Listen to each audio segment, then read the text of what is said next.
The date today is 2/8/93, and we're here to talk to Edna Bloomdahl, who has been a lifelong resident of White Lake and Whitehall, and she knows a lot about Sylvan Beach. Edna, can you tell us what your first memories were of White Lake? Of course, I'm not a lifelong resident. I came here from Chicago. Oh, I see. I'm sorry. In 1921. That's all right. This, I think everyone should know that, yes. that I did come here. But when I came here because my father was quite ill, and we came to Michigan for his health. And what was he ill with? well, possibly just normal types of things, which he recovered from very quickly after we got to Michigan.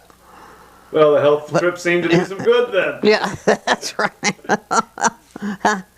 But we had been coming to Michigan for many years before we decided to come to Michigan to live. Because we used to come up on the Alabama and the Muskegon. And then from Muskegon we went out to Lakewood, where we were at the Lakewood Resort for a while.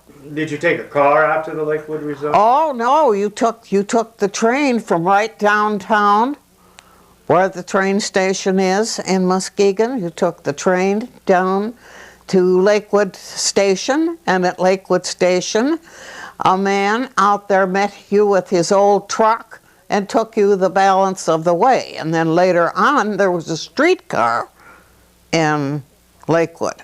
Wow. That took us around. And of course, this was done by a lot of people who were big promotioners, big developers in those days. They were here then just as well as they are now. A class of people that have always stayed with us. At the first years, we stayed in what was a small tent with very few modern facilities. Then later on, my father built a small cottage in Lakewood. And after we'd been in Lakewood for a while, we decided to move into Muskegon. So we lived in Muskegon for, maybe a year and a half. Okay. And I went to Bissell Business College while I was there. And my father evidently was feeling so good he felt he had to get into business again. And having been in the grocery business, he was traveling up to Whitehall by train from Muskegon. I'll be doing. Yeah.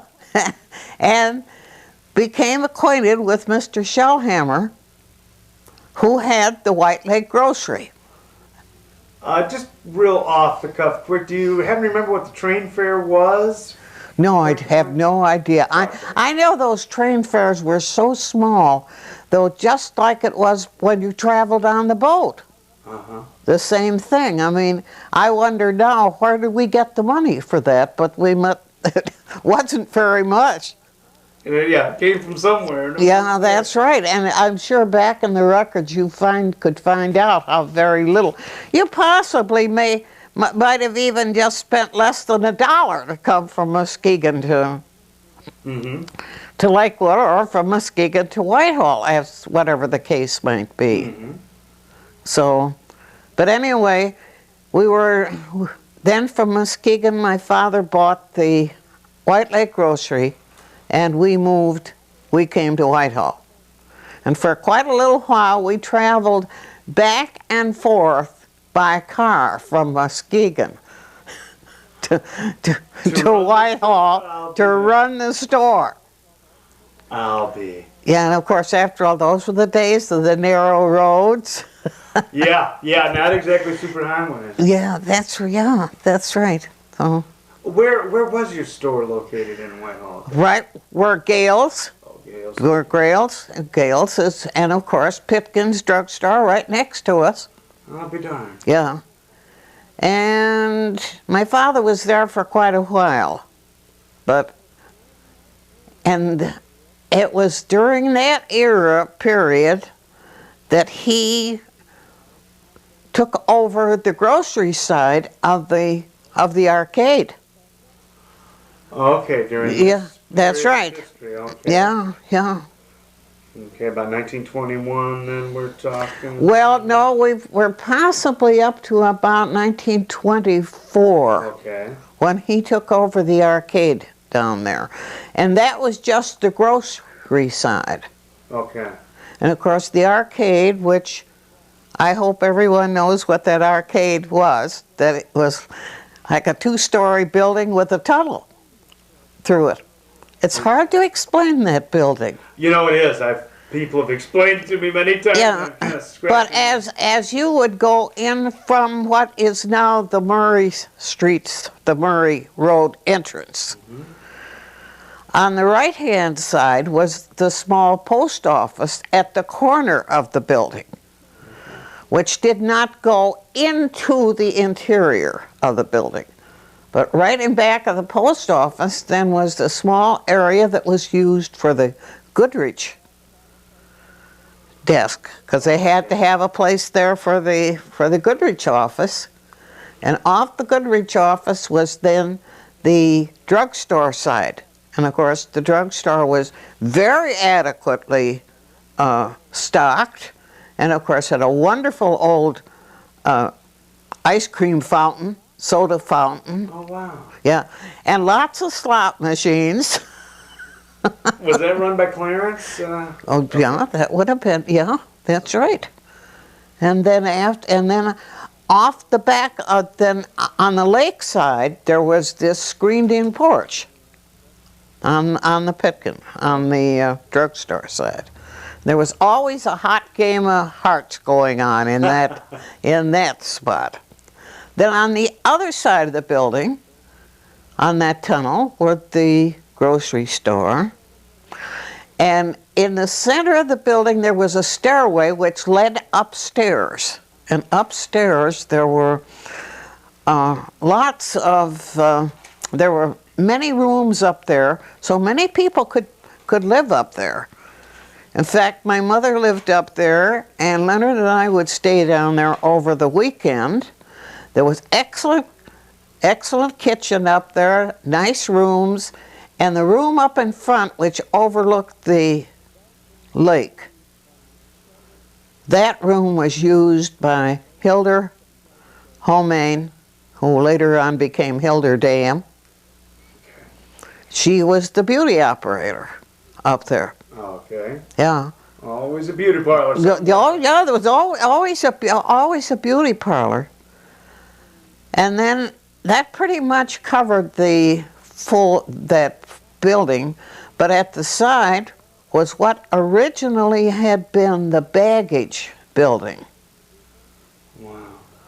And that eventually, with the baggage building for the Goodrich thing, and then Carmi Guerin took over that building and made a very attractive gift shop in there. Walhalla. Walhalla. Huh? Walhalla. Oh, that's great. Yeah, yeah. Very, very attractive shop, and so here you were with a center spot at a resort. Mm-hmm. Mm-hmm. Had postal facilities, travel facility. Hair boutique, everything. Yeah, everything and anything you could ask for. Yeah. I'll be darned. Yeah.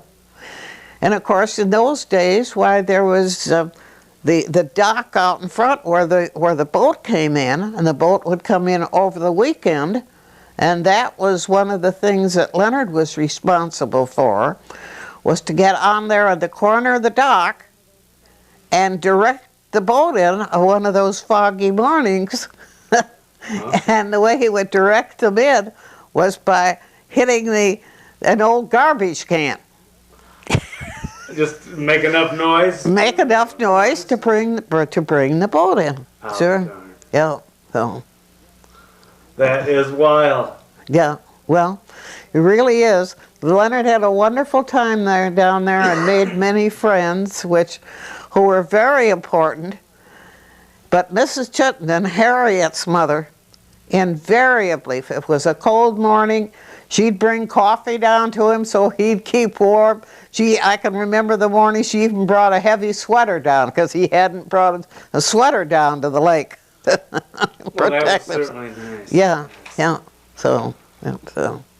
So Leonard he had somebody taking care of him somewhat. Well, he certainly did. He certainly did. So, and talking about the post office being in the original building, then later on, the building that was used as the storage building down there, and where Carmi had her gift shop, Yeah. that was moved over across the road and became the post office. Oh. See, and then that's about the time that that building, then the main building was torn down because it evidently had been there for a lot of years and it was too expensive to replace it. Oh, okay, so Yeah, yeah. So then the post office was moved across the road, and of course that was the greatest place to have the post office, and I say that only personally because there was the little porch at the side which overlooked the tennis courts. So when there wasn't much doing, I could watch all the tennis tournaments down there. Well, that was nice. You had a little Yeah. special sports spectacular going. That's for you right. in your spare time. Yeah, so that. When the arcade was simply, as you said, it was just too expensive to replace it. That I judge. Who originally built it? I have no idea. Wait a minute. Who? Somebody. All right. Jack Mason should have known that. I don't know if I asked him. Yeah. Let me remember that. Mm-hmm. I would be interested in, whether Sylvan or some private entrepreneur. Yeah, and I can't. I doubt that there's anything in that book. Yeah. In our Sylvan Beach book that tells who built that. Well, think about that, and if you know of anybody to ask, or you can think about it. Yeah. That'd be great because I don't know. Well, it sounds like a lot of folks don't know. Well, no, that's right. And this is what we're trying to find. Find out, get all these things down. True. True. What were the names of the boats that came in and docked there? You mentioned the Carolina, didn't you? The Carolina was the main one that came in with passengers. Okay. And of course, those people would come in on a Saturday morning and then leave again on Sunday night. Was one of the greatest methods of transportation. The boat. Fantastic. Yeah, or even our train transportation, which we've lost along the way. Yeah, good point. Yeah. Good, very good point. Because that worked well too. Sure. The Goodrich ship then, the Carolina, would leave Chicago at what time? A Friday afternoon at 5? Oh, no. Well, quite late in the afternoon. Okay. It would be after the men would, see, they would leave Chicago on Friday evening. So it would be mostly after men were through in their offices, and they'd head right for the boat dock. But you've got plenty of people, I'm sure, around who can answer that. Person I'm suggesting is Bill Hartz. Bill Hart's very good, and then Peggy Van too. So Yeah, yeah. it'd be good. The Bill Hart's have one. Bill particularly, because Bill, I find Bill has a great recollection of many of these facts. Wow, great. And I only found that out just this last year when I was out for dinner with him. All of a sudden he's asking me, what did CC stand for? So then I'm having to say, oh, you're talking about my father. And he said, yes. And I said, well, Charles Christian was his name. And he could remember my father. So this is why I feel that maybe Bill could remember. And the other person that can remember a lot about the arcade is Peggy Dilley. I've called her. And, Yeah, okay. I want to get her too. She was Okay. Thank you. Yeah, that's a good point, though, especially those two. And Bill Hart's especially, I want to get Yeah. those a lot. I never realized he was at Pearl Harbor. When Pearl Harbor was attacked, I read it in an old Yacht Club News. He was right there. Yeah. But the fact that Bill was recalling some of these things that night we were at dinner was quite interesting to me. Yeah, that's amazing, yes. Yeah, yeah, so, it, what volume of business did you do there? Do you have any memory of the high points of the summer? Did you do $50 worth of business a day? I have no idea. I really don't know, but evidently, after all, we were supplying a lot of people down there. Right. Who had Of course, I'm talking about the days of the arcade. See, and after all, but things were. I doubt that the volume was very big. But the margin probably for profit was pretty and good. So that's. Of course, after all, just a limited amount of things handled on the grocery side. Oh. But of course, in those days too, wait a minute, you had an iceman who delivered. You've got a milkman who delivers. You would have a vegetable man. After all, Weese's would have been delivering vegetables by horse and wagon in those days. So they would come out to the That's arcade? Right. Yeah, sure. They'd come right down there, you see. And after all, milkman was regular, was a regular delivery, possibly 3 days a week. Yes. So that took care of your milk, your cream, your butter, eggs. That's in that. Okay. So you see, they.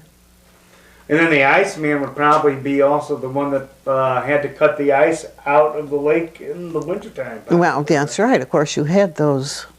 Yeah. Yeah, they had the ice houses around at that time that would do that. They mentioned in the 20s, we're in. Do you have any recollection? I suppose Hollywood's done this to us more than anything else. Although I've heard stories. You have any recollection of gangsters traveling through, or hoods, or shady characters? There evidently were plenty of them.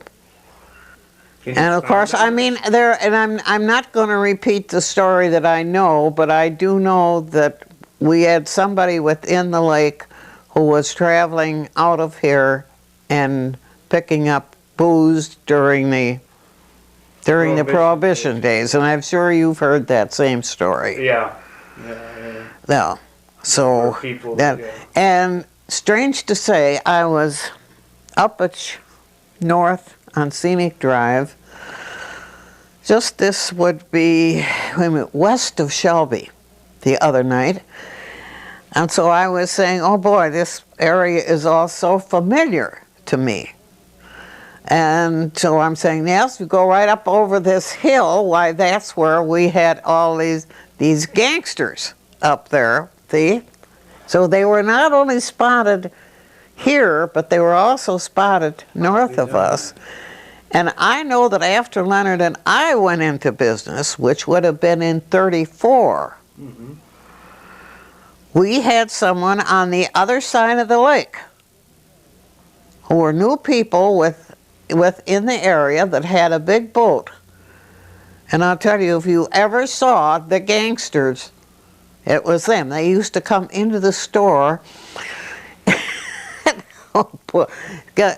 go into the big refrigerator and pick out the kind of meat they wanted.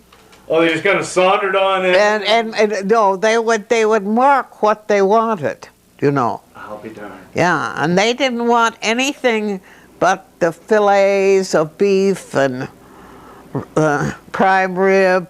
Yeah, the best. Nothing but the best. They were on a boat. They were on a boat over here. Do you remember the name of the boat? Yeah, it was Dunham's.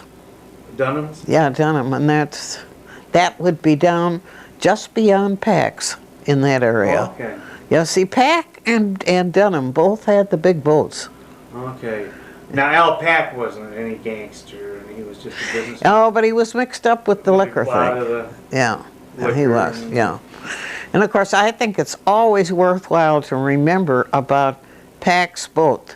that when Pax, you knew when Pax's boat was coming into the lake, because he had a calliope on that boat. I'll be darned. And as he would come through the channel, they would play Who.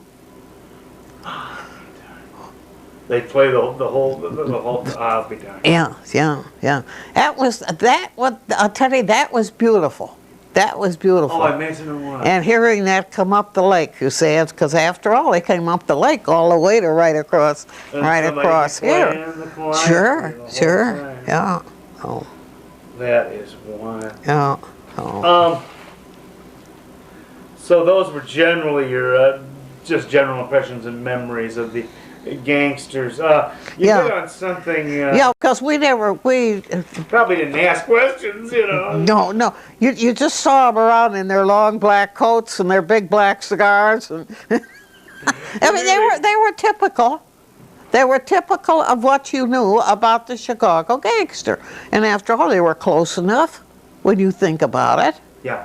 Perfect place to come and hide, or. That's right. That's right. Sure, nice place to be. But I know the other day when I said something about this thing this is right outside of Stony Lake, and I'm saying this, my friend Maxine says, "Oh, you've heard about that too?" And I said, "Oh, sure."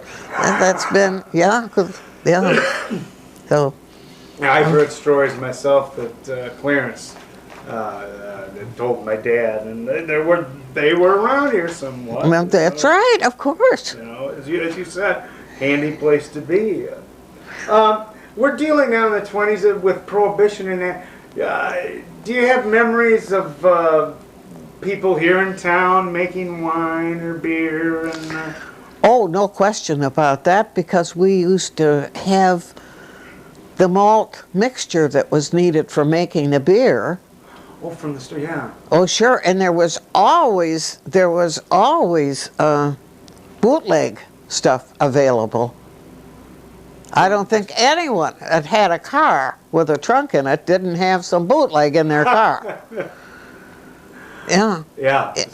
Particular in the, all right, okay, that puts me back into when I was in the early 20s. Mm-hmm. Sure, there was nothing to. And everybody just kind of blinked about it. Yeah, everybody blinked, and maybe you just took a couple swallows to look smart, you know. Yeah. You're cool or something. Do you real? Just you'd have been cool in those days. You're right. So but there were outside of the few characters that we had in town, I don't think you ever really saw anyone really inebriated. Flagrantly outside. That's right. I do remember that our one police officer, you notice I say one. Raleigh Merrick. We found Raleigh Merrick on our front porch out here one morning. He'd evidently had a little bit too much.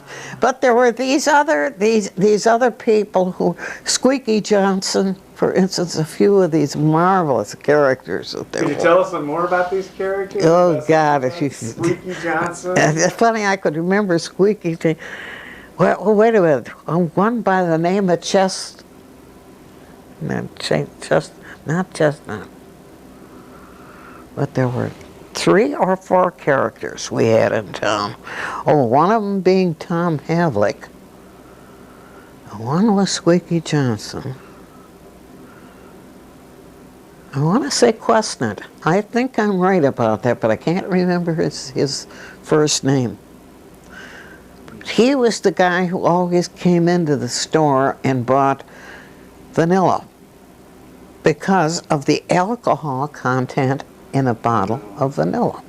Yes. See, because they couldn't get the liquor they wanted, so that's what they drank, the vanilla.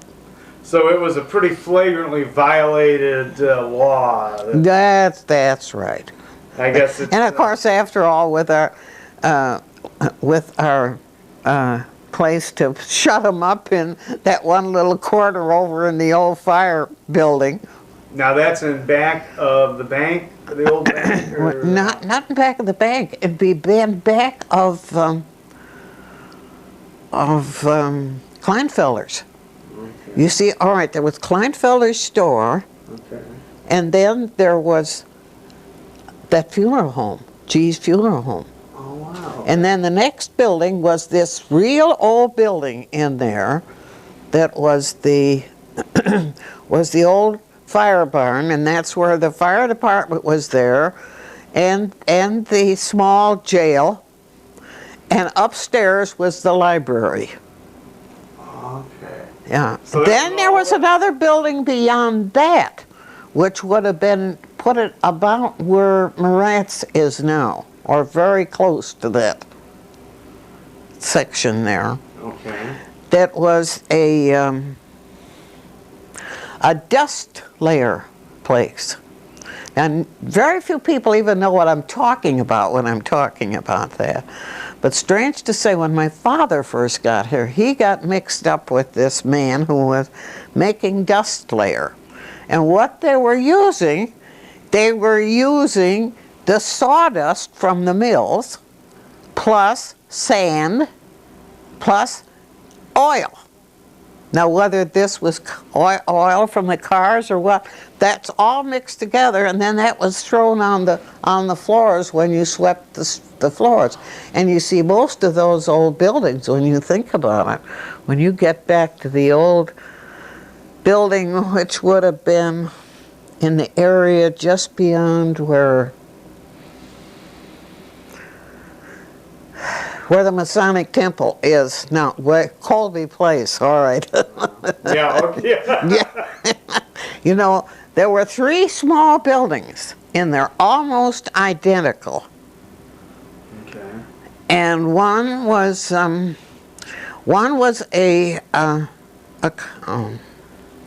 tailor's shop, another was a tobacconist's shop, and the third one was a Judge Dodge's was in there. Dodge, Yeah. okay. Someplace amongst, if we need to review some stuff, I've got some stuff written up about those places somewhere or another. But that was, so that. Yeah, if you could look those up sometime, Yeah. I could come back. Yeah, Those things would be great. But those, yeah, because of course you see, that was before the professional building was put in there. Okay. That professional building wasn't put in there until the late 40s, someplace. So those places were in there, plus the old M11 garage down there.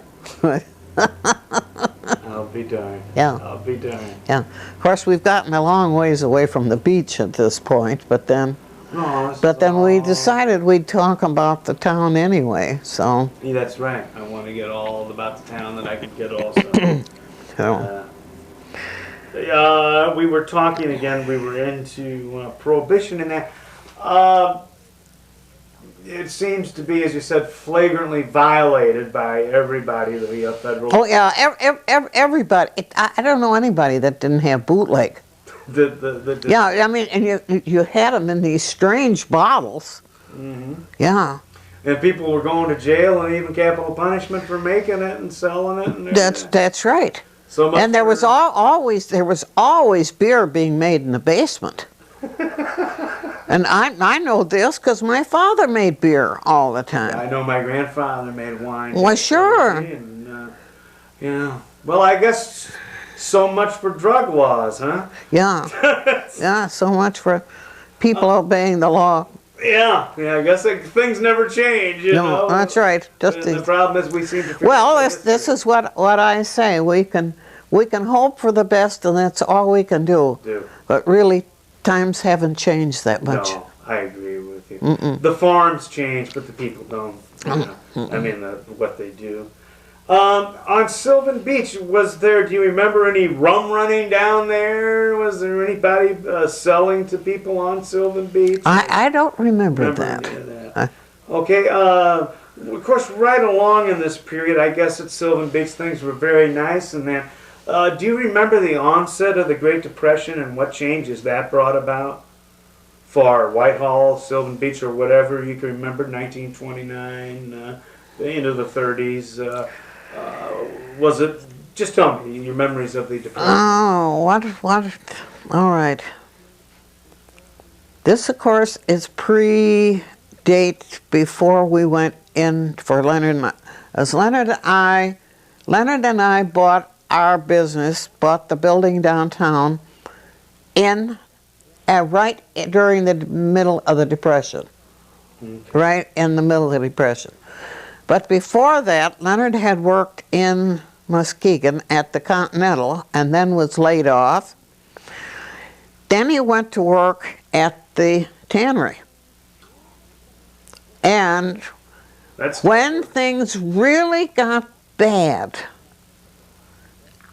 anyone who had a job at the tannery was asked to divide their time with someone else so that everybody could get a little bit of their spoon into the pot, so to speak. So I know that for 2 weeks' work, Leonard would bring home $15. And by the time I got my shopping done and knew that I had enough food and we were able to pay what little bills we had to pay, because after all, everybody cut their own wood. We used wood stoves, wood furnaces. Mm-hmm. You maybe used, all right, you could even have used oil lamps. Would that have been a whale oil or just fuel oil? Fuel, well, it was a special kind of oil we used to buy for the lamps. Well, after all, if we had kerosene lamps, you see. Okay, yeah, your kerosene. Yeah, that's right.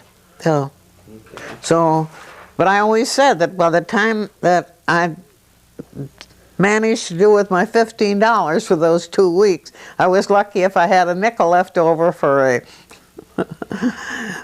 candy bar. Oh yeah. But what we did, if you had anyone in for the evening, you just had a big bowl of popcorn.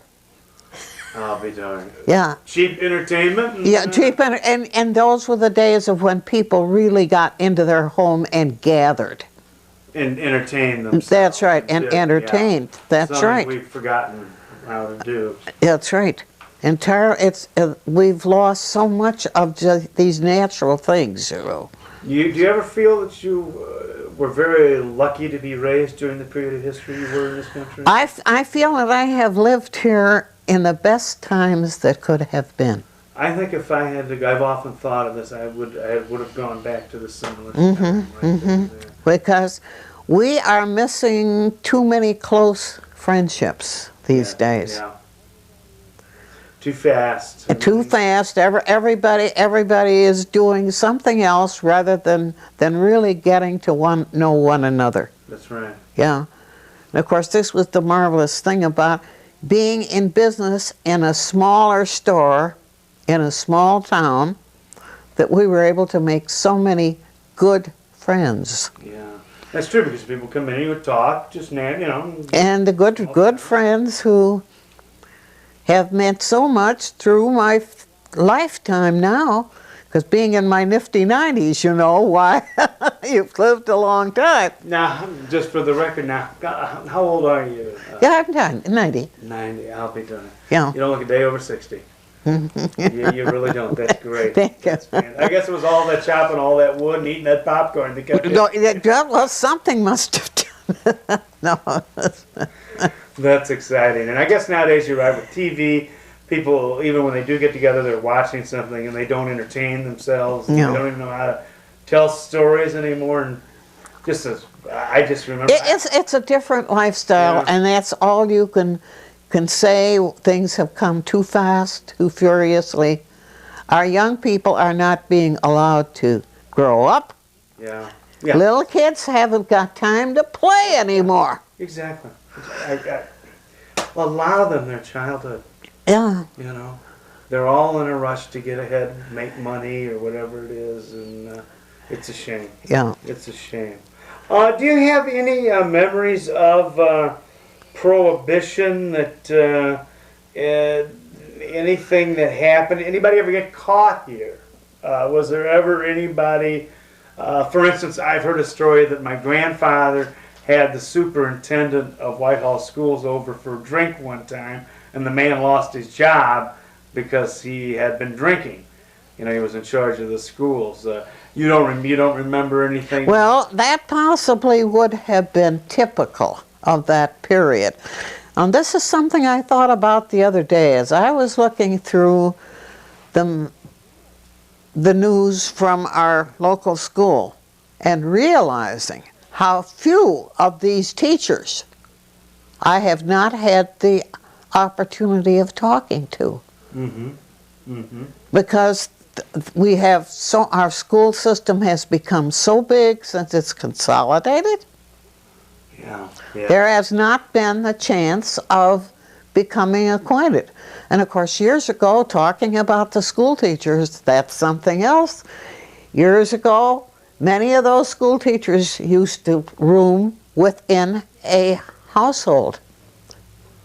I'll be darned. Oh, sure. So they were more of a visible, integral part. That's right. So they were really part of the community. So hence, all right, even Leonard and I had two of them who lived at our house.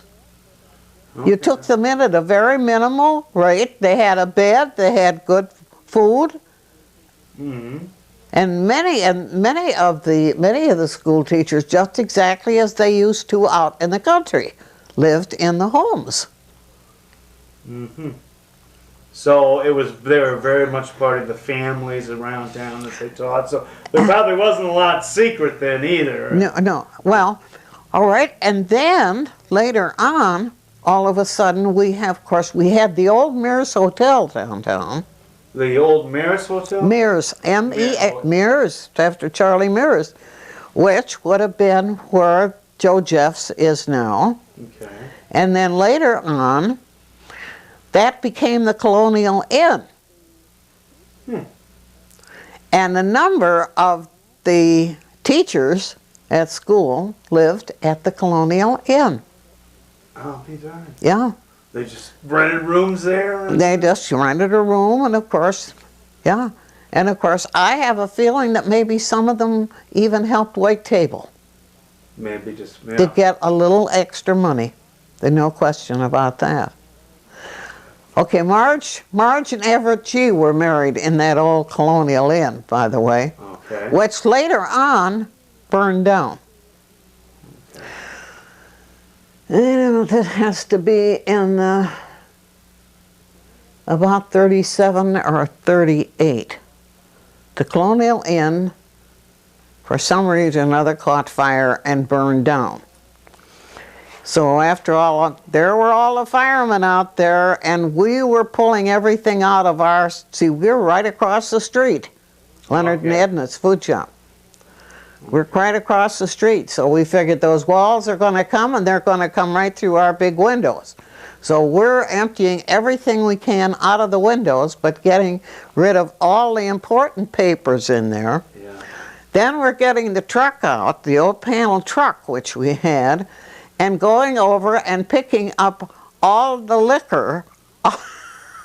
Oh, good Lord. Out of the bar.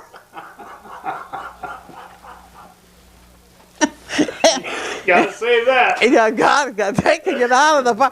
So our truck is filled with liquor for a couple days so we could find a place to store it.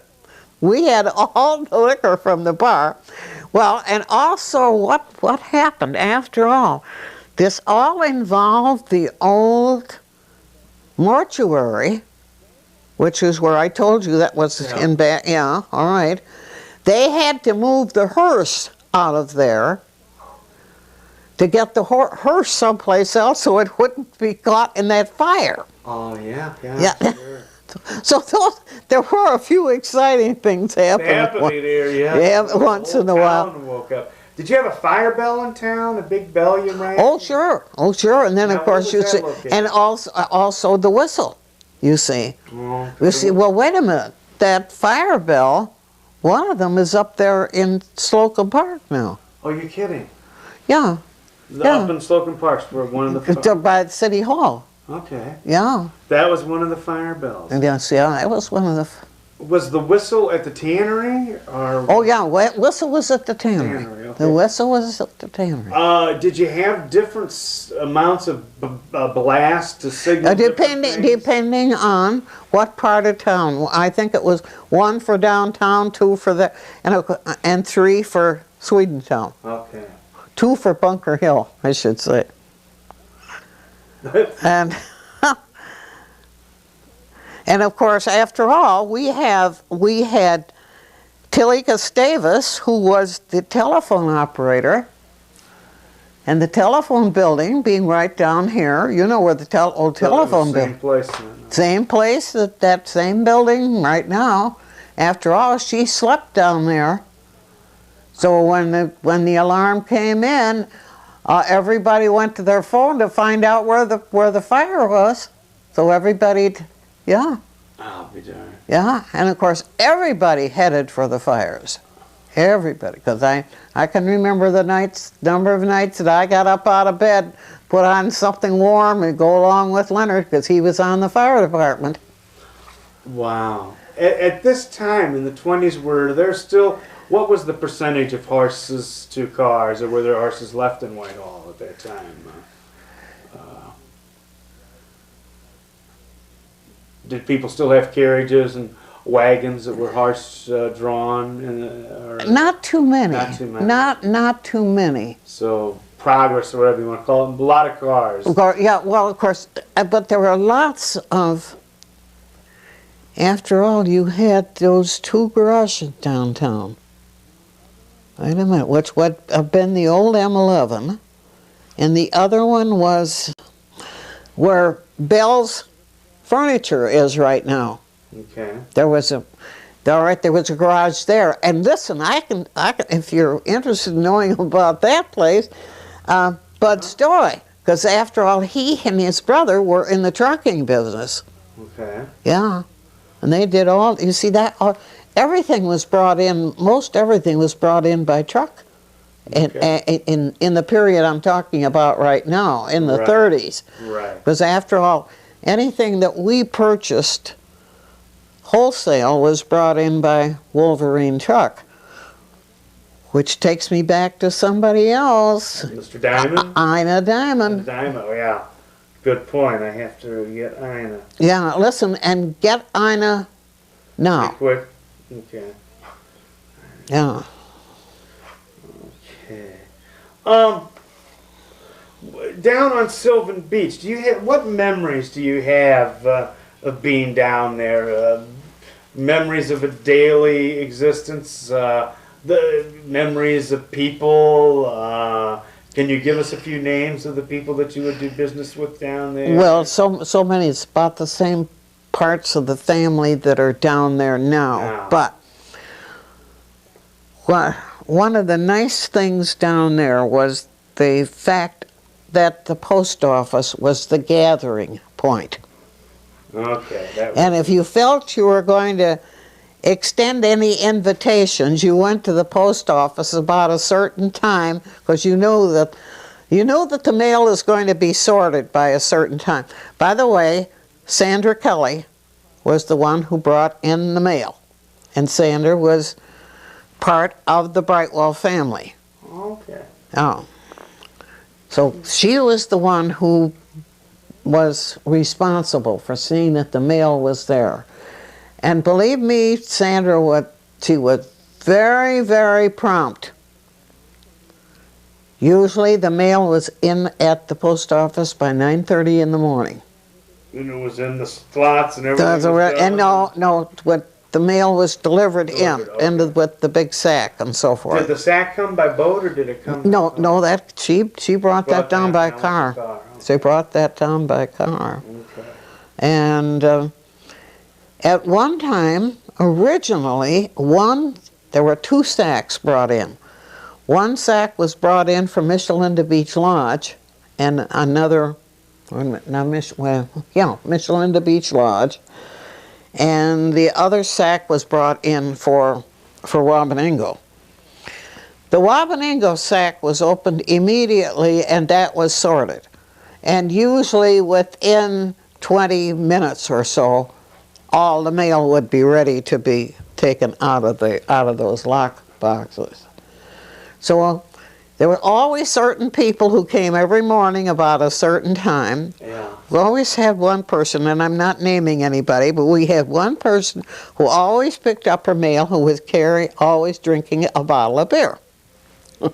I'll be darned, in the morning they'd come down and she'd have a bottle of beer. And this was during Prohibition, too. Yeah, that's right. Yeah. A prominent family, too, I would imagine. That's right. But as a whole, those were the mornings that you would always, somebody would meet one another and they'd say, well, how about coming up and have a drink with me at 4:30 this afternoon? I think all the cocktail parties were all planned in the morning in the post office, at the post office. Probably even started there, it sounds like. It always seemed that way anyway, you know. So that's Well, that brings me to an interesting question. Do you feel nowadays, you know, it seems like there's a cocktail party every 20 minutes, every weekend day, every day of the summer and that.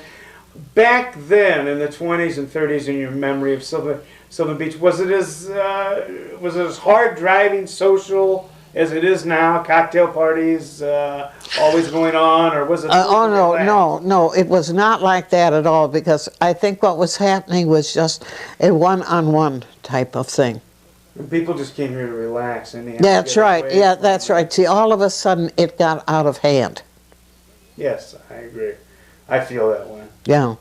Well, listen, there are many people down there feel the same way, because they feel that they never, because actually they have these cocktail parties, and who has a chance to really talk to one another? That's right. And what are you talking about? Yeah, gee, this has been a nice day, you know. Yeah. I have 3 years ago myself somebody, because I like to spend time alone reading and doing things, and I had somebody actually threaten me that I better going to the parties, you know, like it was a fraternity and or something, and I just went, you know, I'm not going to live my life the way your definition is. I didn't join a fraternity in college, I'm not going to join one now. I love Sylvan Beach and I love the people, but I'm not going to go out and party every night. That's not why I came to Sylvan Beach. No, that's right.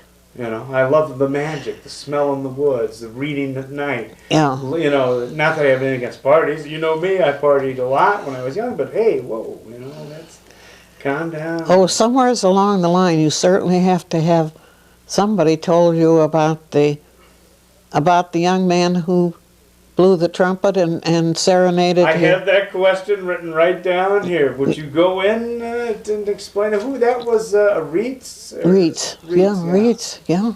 Now he would get up and go out in his boat at night. At dusk. And there, of course, you know, there's nothing lovelier than the sound across the lake. Yes.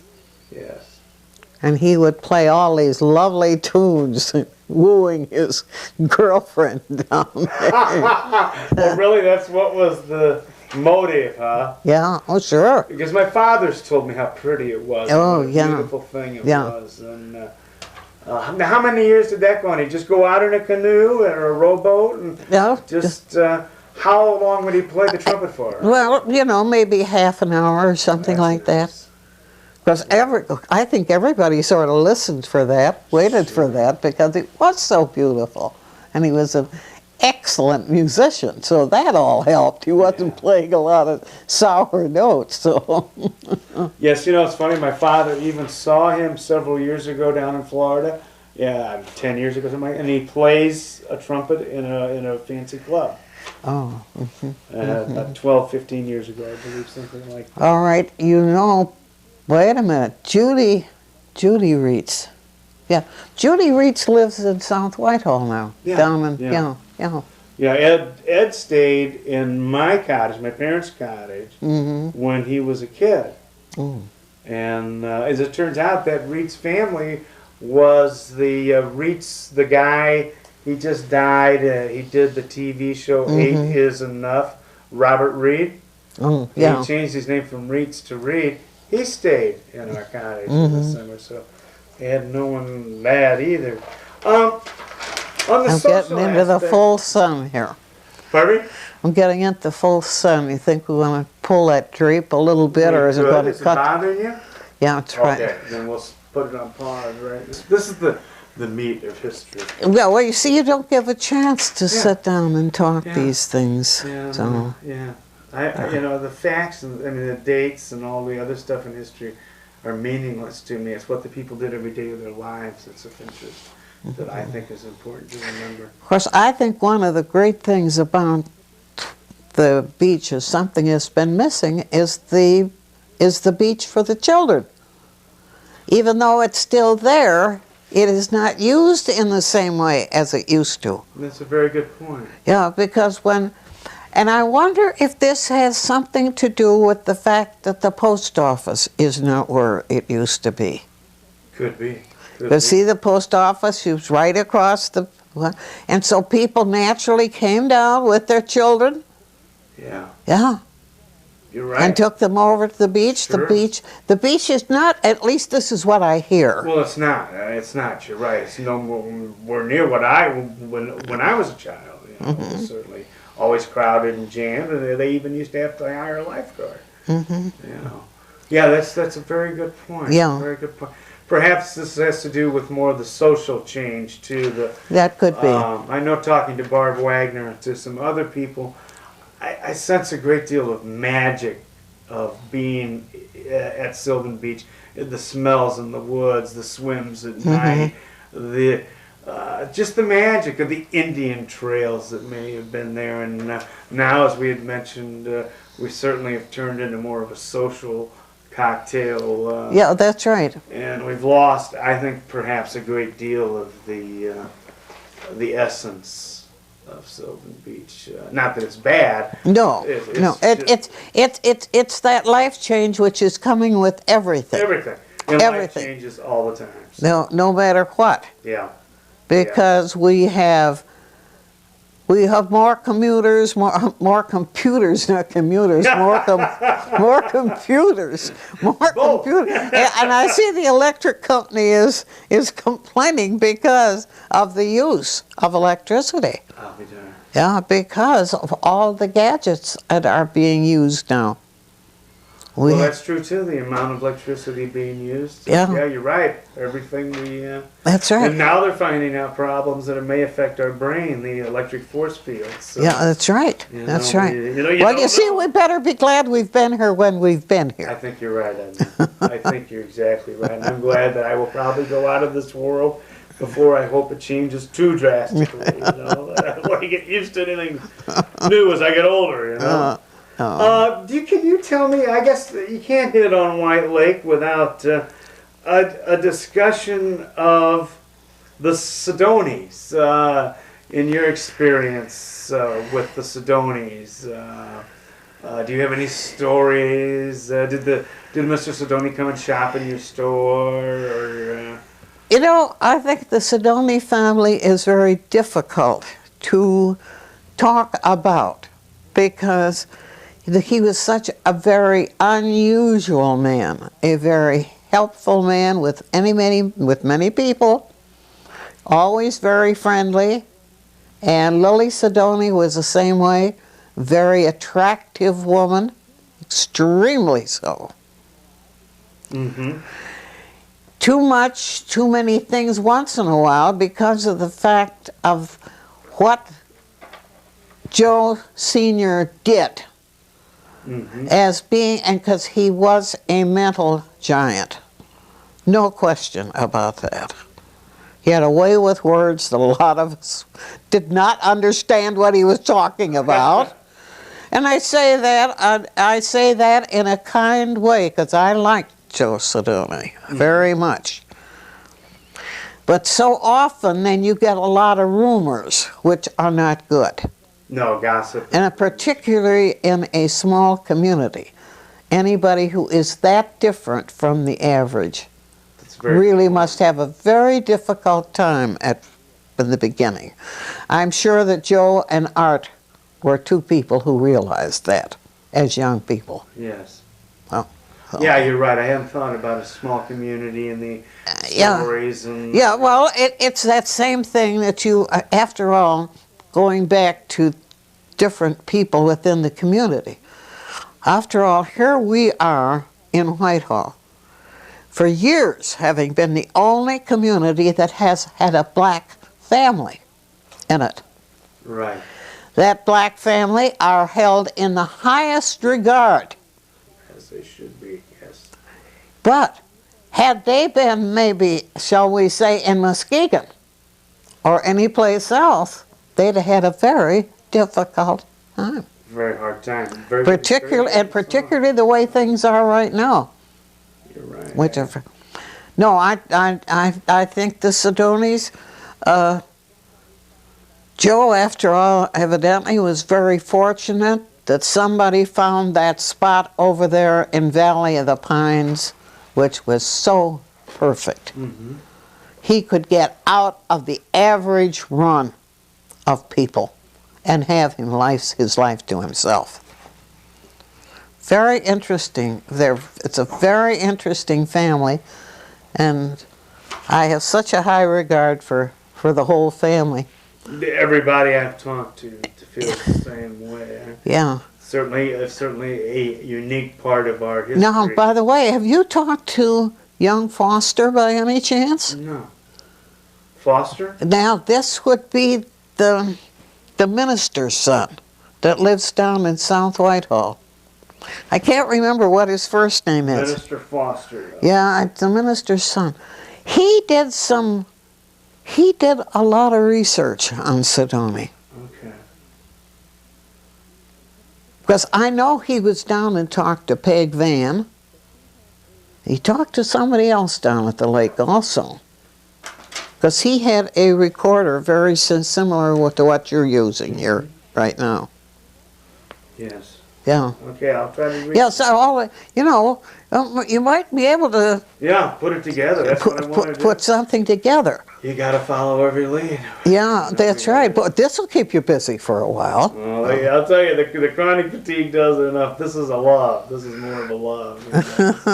History was my love in life, and White Lake's my love in life. Yeah, so. yeah. Well, I don't. Yeah, it's okay. It's another question. Can you think of you? Very famous family, running the store at the arcade, running the store downtown. You knew everybody, anybody. Yeah. They'd have to come to you to get food many times. Can you tell us the most famous person that you've met that came to White Lake? Or plural of that. The only person I'm thinking of, if you're saying this, is not because they were famous, but they were so very noticeable. And that was Edith Sturdivant.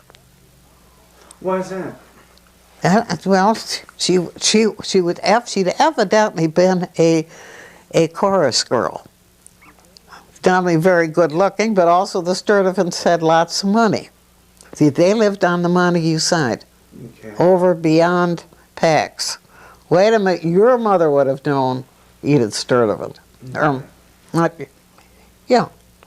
your mother, your grandmother. Edith would have known. So she was quite a character. She was quite a character. She was always surrounded by 3 or 4 good-looking men, all much younger than her own husband.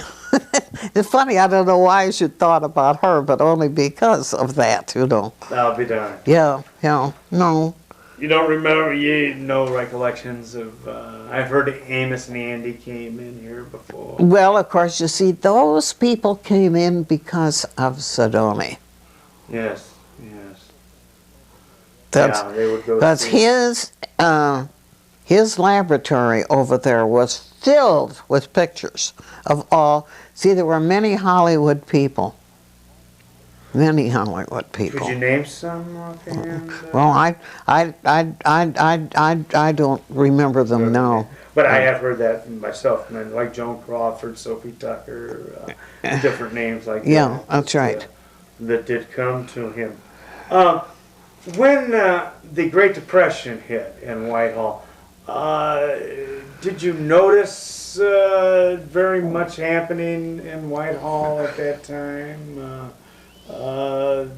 did the tourist business drop off after 1920? No, no, tourist business did not drop off. Okay. No, tourist business stayed pretty much the same. There might have been a little change in the way people were able to pay their bills. As you Of said. course, those are the days of charge accounts. Oh, those are the days of Those are the days of charge accounts and also of delivery service. So you might wait until early the next spring to get your check for last summer's groceries. I see. But you always knew you were going to get it. Yes. So people were coming up here because the summer was so important for them to get away from what was happening. As far as, there were never too many shortages, actually, only because of the fact that, now I'm into the years of when Leonard and I were in business. Great. I went into Chicago 1 day a month. What I would do, I would fly into Chicago on a Sunday night, stay at the hotel, and in the morning I would head for the wholesale houses. Because I had found that there were shortages which were available if I would go into the city. So hence, our store never really suffered from having shortages. And Leonard and I had made it we had gone into Chicago several times, into Armour and Company, Swift and Company, and also we had good friends at Plankington and Milwaukee. So we never really knew what it was to have shortages. Ruth Guggen, Edson's, the family Okay. owned the Armour meatpacking company.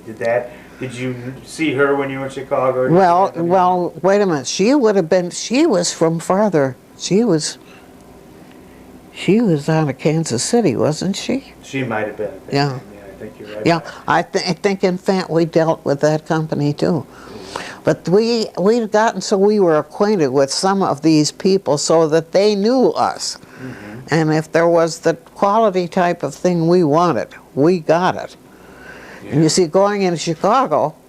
Yeah, you going in with the way you did. Go in, and yeah, I would spend from one wholesale, 3 different big wholesale houses, and of course that stuff was then all shipped into Whitehall by Wolverine Express. Diamonds. And that's the way. And then, of course, what happened in the shortages, and I found this out just recently by reading something or another that I have in my possession, and that we went through a period of where we were limiting 1 chicken per week, and I had not remembered that at any time. But I do know this, that when the meat would come in the back door, immediately we had a big curtain which we pushed across the front of the meat counter. And then the meat would be brought in and handled the way it should be. And if there was a package of bacon that come in, we would take a package of bacon, a pound package, and break it down in 2. See? Mm-hmm. So we're taking care of 2 people instead of 1 person. Right. The cigarettes were hidden under the counter, and boy, you had to have a priority list to get a package of cigarettes. That's right. But of course, you see, that's easy to do when you have a few customers and these people you know who are regulars. You haven't the guy coming in that's bleeding you for everything. Yeah. So. Yeah. No, and of course, in those days, after all the fat was saved, all these things during during those war years. Mm-hmm. Yeah, the aluminum foil, all that. So there was a big change here during the war years. Once the Depression, and then the war years. Yeah, you see, one right on top of the other, the whole thing. Yes. And of course, during the, of course, we always had plenty of fresh fish around here too. That's true, the boats operated. Why, yes, you see, with Grovers and Fishers down here. Okay, now the Grovers and the Fishers were the were the people on the Montague side. Side on those channels. That's right. I remember Roger Gunderson, I believe, worked for them for years. Yeah.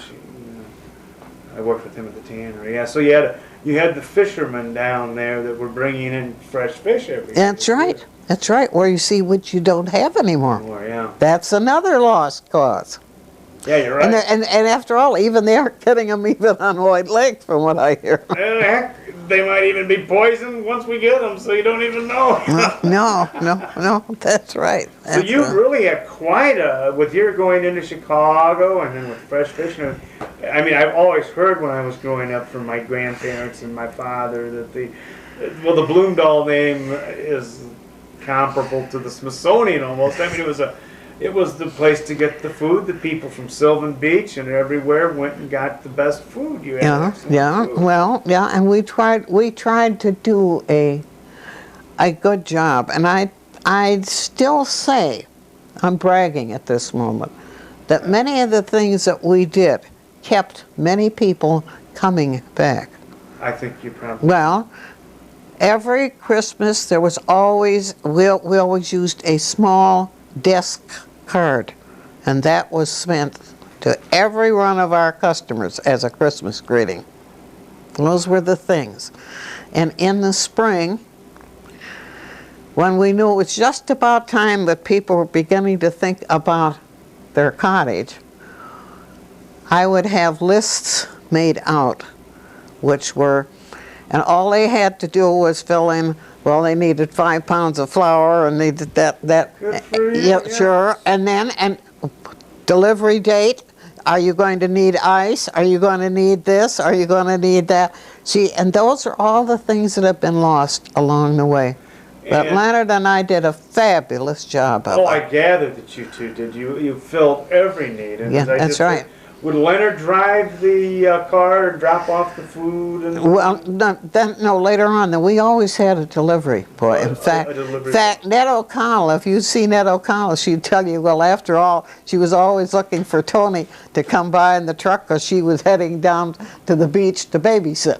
She'd be checking to see if And I think our truck carried more babysitters than anything else. That's great, than anything else. And diapers and everything. Yeah, that's right. Yeah, that's funny. No, it's been a great life. It certainly has been. Do you have any other memories of the war years, how they affected Sylvan Beach or Whitehall? Rationing, was it strictly enforced? Rationing was very strictly enforced. At that time. And gas rationing was very strictly enforced. And because of the fact that we not only delivered, but also it was necessary for us to go out into the country to pick up perishables and so forth. So when last week when I was on that with my friends, I'm saying, oh yeah, we did all these roads because we would go up in there to pick up any produce out of their garden that was possible, you know, all these things. All our lamb was picked up out there. Chickens were picked up.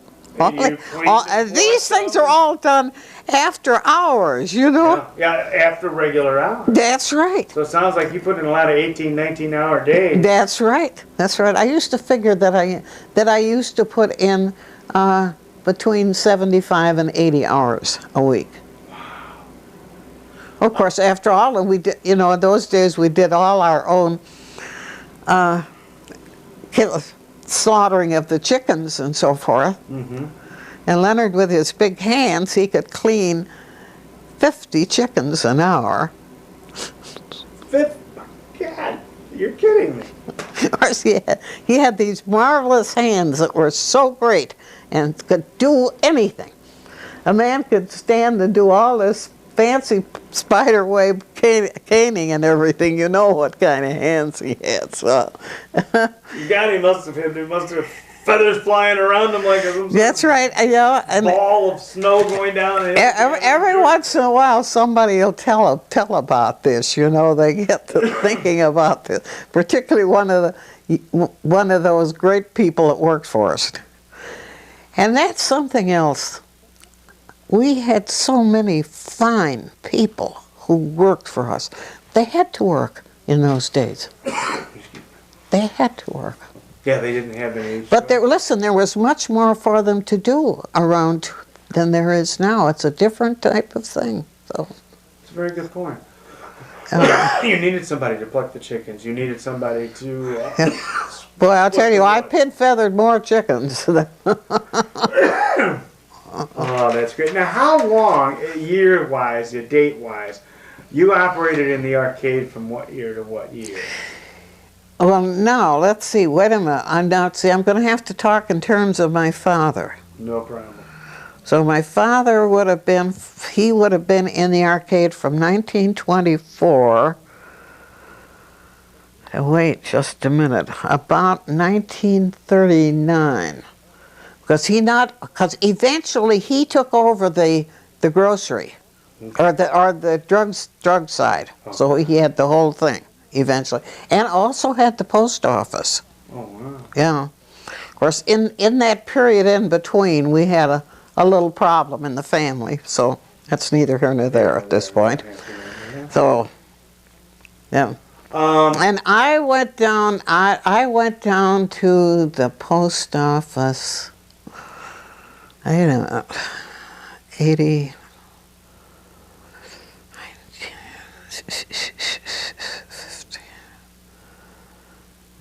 I was in the post office for 12 years.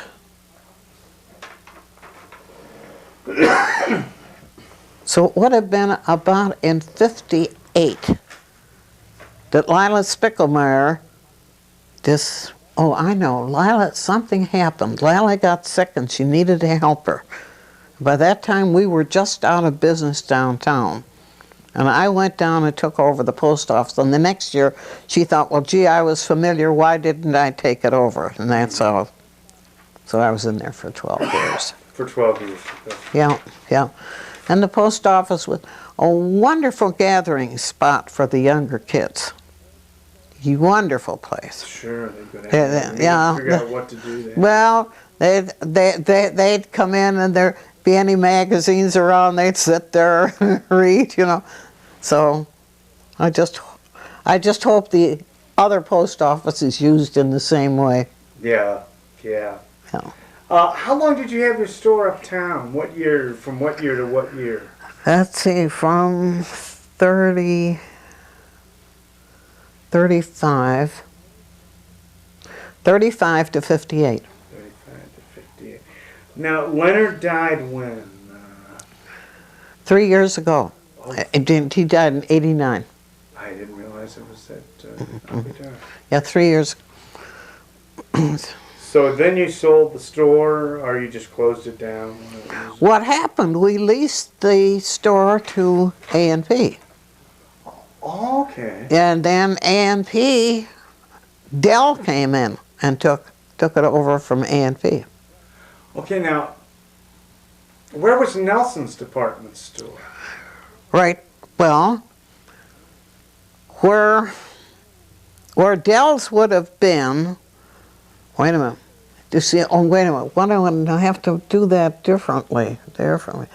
Dancers now have that whole building. Okay. All right, the part which is the concrete block building, the newer part of that building, is the building that we put up. See, we put up a new building. We tore down the old building. Okay. We tore down the old building in 51. Okay. In 51. No, we closed up just about at Christmas time, and we were back in business by the end of March. Okay. That's how fast that thing went. So we knew we had to do it because the old building was in such terrible shape, really decrepit. It was ready to fall to pieces. So, and we had bought what was originally Jacobson's store, and then we bought the property right next. The property where that building on is now is actually where there were two buildings at one time. Okay. Well, we left part of that. That's why there is that parking space there beside dancers. Okay. Because there was not a parking lot in back. Okay, that's... We tried to protect ourselves, and had the parking lot been back there, that building would have been larger. Yeah. It was the only way we could do it. So then Nelson's would have been right next door to us. Okay. See, it would have been a matter of Charlie Reed's old antique shop, and then what would have been Jacobson's store, and then Nelson's right next to it. Okay. And then after Dell was in there, then we sold the building to Dick Fiat. Dick Feet. Yeah, Okay. yeah. Mhm. Okay. Well, when we put up that building, that was to be our future. See, and well, it's the way it worked out too. Thank God, yeah. Yeah. Probably got a nice sum at the time. Well, that's right, and I mean, we could invest it, which was important. Yeah. So it all worked out very well. Do you have any other memories of Sylvan Beach that you'd like to share with us? Any thoughts, insights, memories, cares, concerns?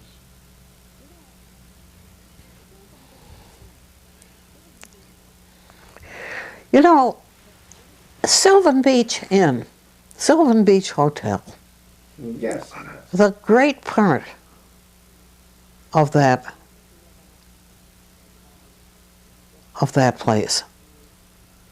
And I'm thinking about Mae Murray, who was, I'm saying the wrong word, I know, Mae Myers.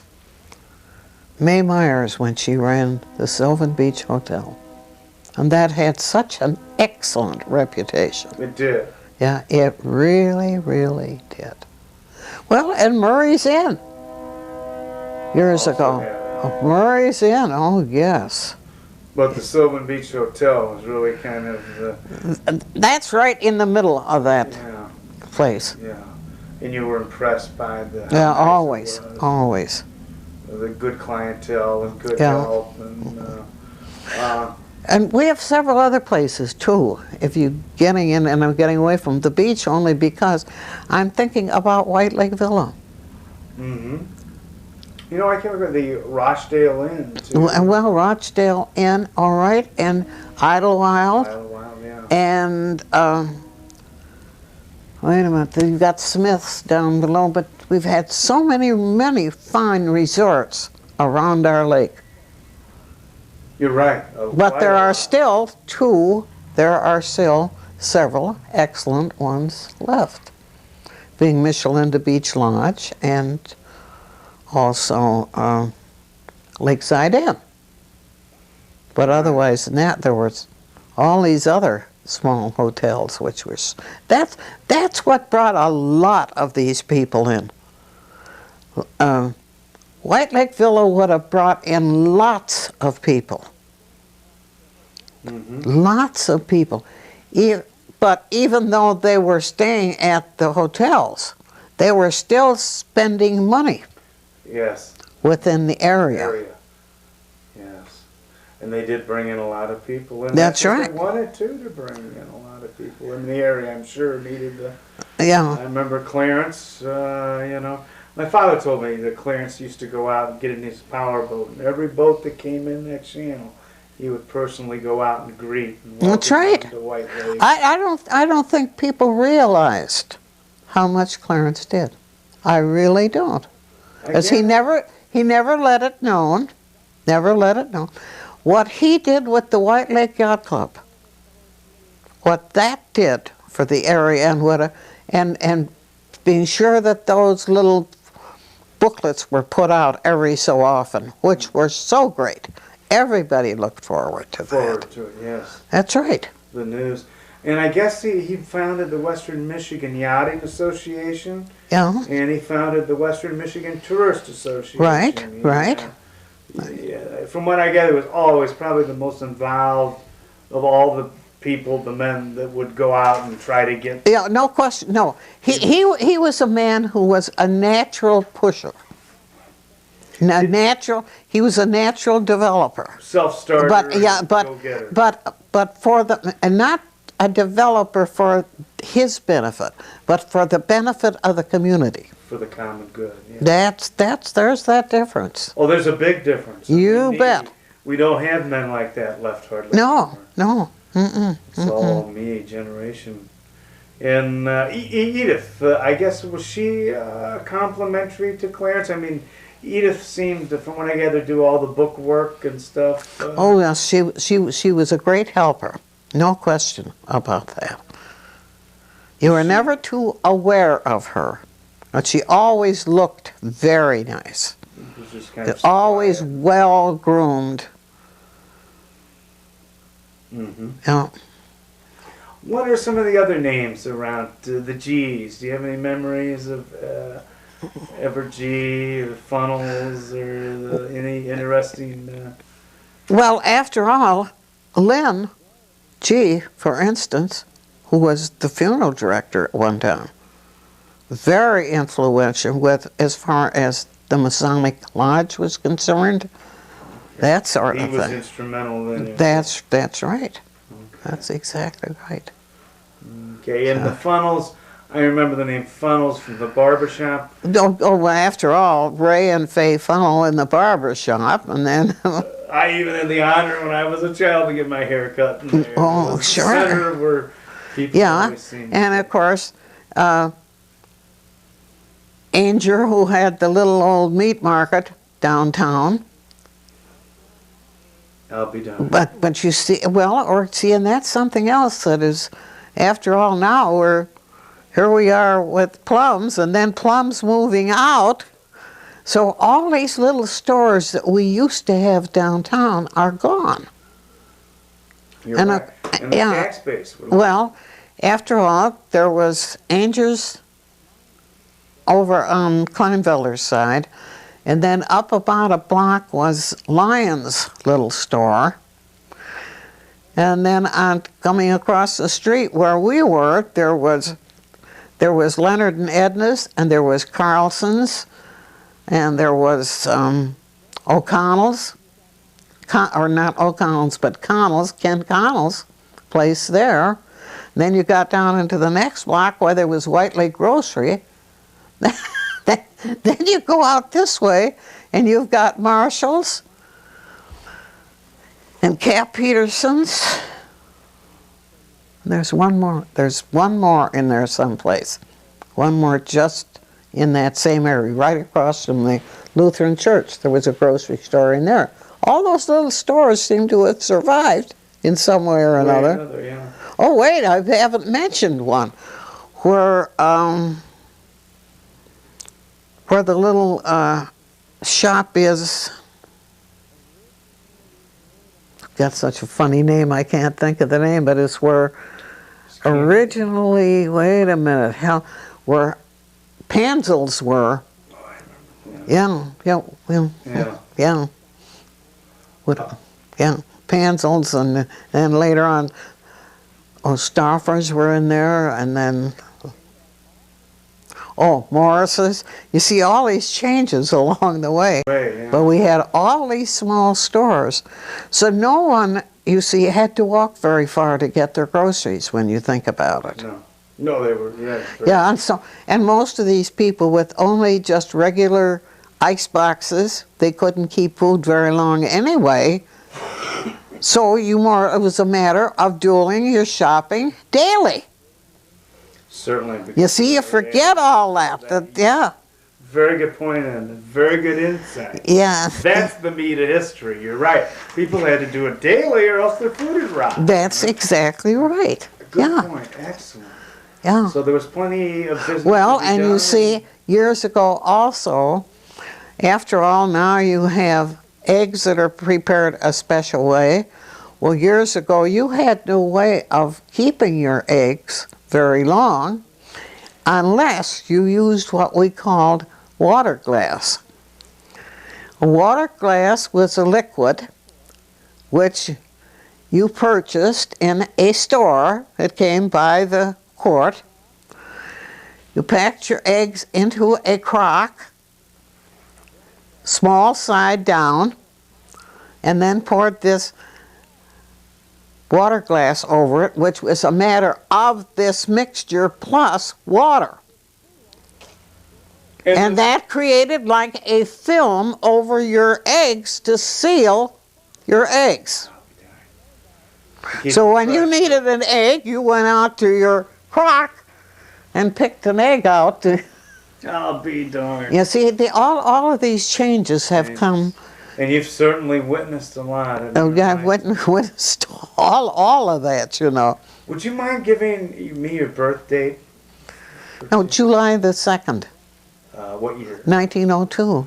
1902. So you've certainly seen a lot in this century. Yeah, that's right. Brothers to the moon. Well, and of course, see, my father had a small store in Chicago. Wow. Right down on what is now Michigan Avenue, which is the Miracle. Yeah, the Miracle Mile. The Miracle Mile, yeah, because we lived right down at the corner of Ohio and Lake Michigan in one of the big old houses there, one of the big old mansions, which we used as we rented rooms. Then my father had a building right adjacent to it where he had a small grocery store. And interesting enough, across the street, in the house right across the street, which was Charlie Mears lived over there. I'll be darned. Yeah, isn't that That's strange? Incredible, yeah. Yeah. Small world. It really, yeah. I'm not sure the date of this. I'm going to ask you the question, though, and I don't know the date. I just remember it was a horrific event. Maybe you can inform me. The Union picnics that used to be held in Chicago every summer or on Memorial Day. And one of the boats rolled over and 1,500 people... Oh, wait a minute. It was the worst maritime disaster in American history. And it happened in Chicago. Do you have any recollection? Well, my God, of course, you see, we lived... Right on the... Wait a minute, see, we lived, all right, if we would walk over one block, we would be on Rush Street. And Rush Street was the bridge, was where the bridge that went across the Chicago River. So maybe 4 blocks that we would have to go. So we heard, of course, about this immediately. Wait a minute, this would have been in I want to put it into about 1915. That's the date I have, approximately 12 to 15. This is the date I wanted, because you said it was either, because I'm going to say I might have been 15 years old, you know. But I can remember running down there and standing on that bridge. Because, of course, you see, that was the bridge that swiveled around, the old Rush Street Bridge. Okay. So we stood there on that bridge watching those people being rescued from that water. That must have really hit you at your age. No, it did. I'll never forget it. I'll never forget it, because you knew afterwards would be like if you'd have seen the Zeppelin. Yeah, the Hindenburg go down or something. Yeah, right offhand, I don't remember the name of that boat, but I will. It'll come. In fact, I know somewhere in my stuff I've got that all written down. And so you sat there most of the day and watched. And just hoping they were going to find one more person alive. What was the mood of the crowd? Was there weeping? Oh, yeah. Oh, terrible. It was awful. But you see, it was a matter, there were too many people got on the one side of that boat. And they just rolled it over? And it just rolled it over. Yeah, I think the estimates, there were 1,200 drowned right on the side. Yeah. Mm-hmm. Lord, Edna, that will be some memory that I guess you will always keep with you. Yeah. Well, Edna, thank you very much for your time today. Okay, well, if we haven't covered the waterfront, we'll do it some other time. Oh, the waterfront of... I'm only using that as a... Okay. Yeah, we'll get back together. As an expression. Think of anything, just write them down and then give me a call and we can go over this again. Yeah. You know, There's no reason we have to do it all at one time because memories don't. No, work. because after all, this is lots of work to. Yeah, that's a lot of memories. Yeah, that's right. Have you got anyone that can help you? Not yet, but I'm just gonna keep, like most things, bow my head down and keep going, and the job will get done. So. I'm just thinking about Dwayne Pearson. I would say to me, Dwayne would be if Dwayne could help you. I don't know. I'm thinking off the top of my head. You mean He seems like such a good organizer. He is. Yeah, that's what I'm saying. He is. I think the main problem that I have right now, I better turn this off for talking. I think the main help I need able to go. And say the little red light is still on.